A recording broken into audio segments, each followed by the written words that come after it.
Hello, my name is Brittany Duncan and I teach 4th grade here at Wrights Mill Road Elementary School, and the lesson you're going to be seeing today is a science lesson on electricity.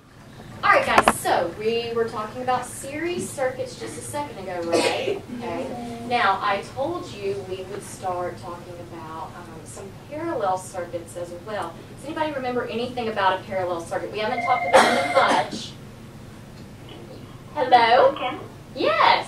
I am so sorry to interrupt your instruction, but I just got an urgent message that you need to check your email, please, ma'am. Okay, I will check it right now. Thank you. Okay, sorry guys, hold on just a second. Hold that thought. Let me check my email.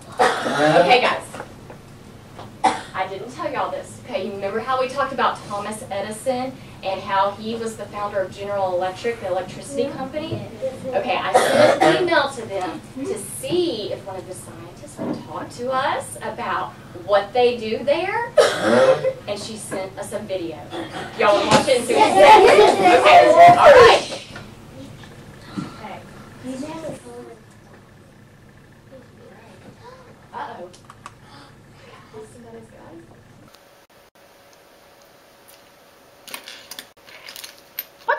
What did you... What? Oh, hello, Mrs. Duncan's class. Hello. I am Dr. Dark. Dr. Frieda D. Dark, yes. And, I am a scientist at General Electric, yes, with Thomas Edison. You may have heard of him. Big deal. Oh, gracious me. Oh, delicious. Oh, wonderful. Anyways, today we are doing something very important. You see, we are trying to make electricity, and there's a tragedy. Yes, there is a... Oh, gracious, there is a tragedy right now in the world. We are running out of electricity, and I am trying to save the world by creating new conductors. The lights could go out, we could all... Oh, gracious me! Oh, what is happening? Oh, just... What? It's happening! We're running out! I need to write down my formulas. Jason, have you seen my paper? No, oh, no! Listen, students, you are our only hope. We are running out of time. You must find new conductors of electricity. Etrell, Morgan, do you hear me? New conductors.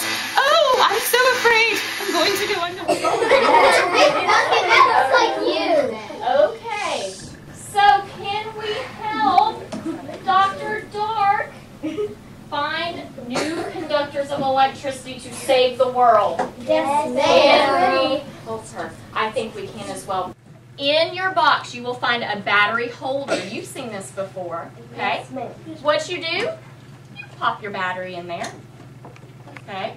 Then, in here, you will have 3 wires, okay? 3. Remember last time we only had 1, okay? But now you have 3, okay? And what you are going to do is, if you remember, we have to make a complete closed path, right? For electricity to flow through. So we somehow want to be able to connect the wire to the battery holder, right? Okay. So what I'm going to do is there's a clip on the end of this. I'm going to come around and show everybody. It wiggles, okay? Both sides of the battery have that. Well, here's what happens. When you push it down and you look, there's a little opening. And what you do is you thread your wire right in there and you let go. And look, it held it. Okay? It holds it. Now, if for some reason your battery holder's not holding it, Miss Gray or I will be absolutely more than welcome to help you, okay? Try to get it connected, but I don't think you'll have any problem. Well, is this a complete circuit yet? No. No. Okay. So, I probably need to add another wire to the other side, right? Okay, same thing. You can push it down, okay? There's a little opening and I can thread it in there, let it go, and look, it holds that one. Is it complete yet? No. No, okay? Well, don't we have to have a light bulb to see if this works? Okay, now, we've experimented with these little bulbs before. Remember, they're baby bulbs, and we have to be careful, okay? But what's going to happen is you have a blue piece that looks like this, okay? A blue piece that looks like this. And if you notice, there's a big circle opening right there, isn't there? Okay? That's for us to take our light bulb. We're just going to gently screw it right down in there, okay? And look, it holds it, okay?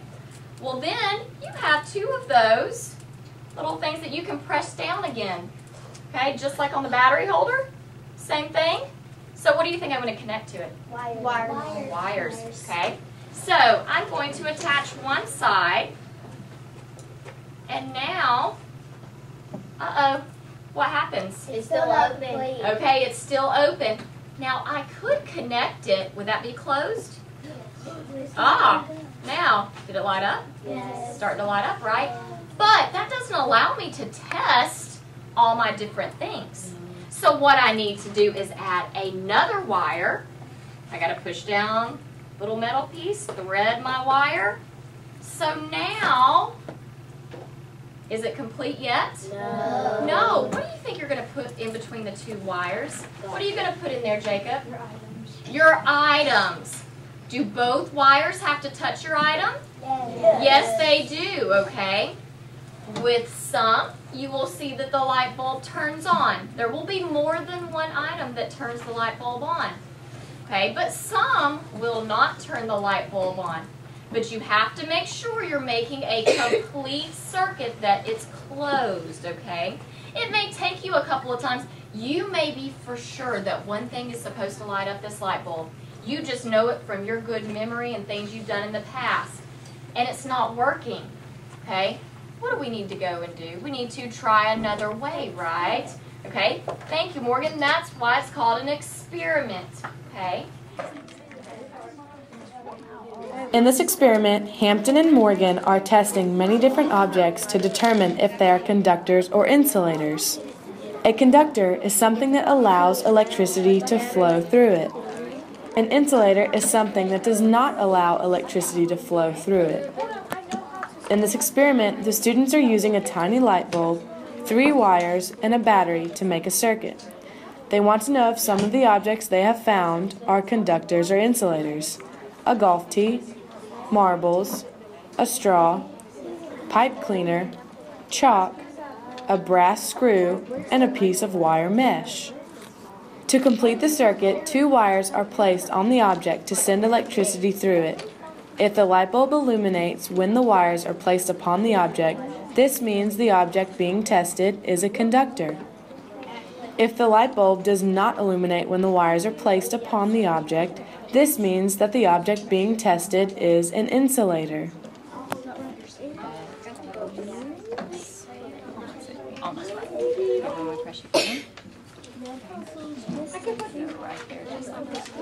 My name is Hampton Finkley. I thought it was actually pretty fun. Science is probably my favorite subject so far.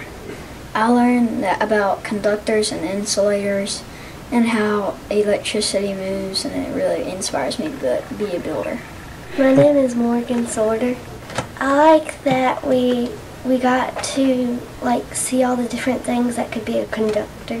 One of the conductors that surprised me as lighting up was the brass screen. So now that we've completed the experiment, I think overall it was a great activity and the students were very engaged in the hands-on application of it. And just being able to put that circuit together and test the different materials in between it. I think one of the things that I like to add into this lesson is in the beginning having the silly video with, Professor Frieda D and her saying that they need to save the world because they take ownership of it then, and it gets them excited for this science lesson because I feel like electricity is something new for these students and they know that the lights work, but that's all they know about it. Overall, the kids really had a great time with this lesson and have a better understanding of conductors and insulators. And I think in lessons to come, we'll talk about conductors and insulators that we find in the real world so they can really apply it to their own lives.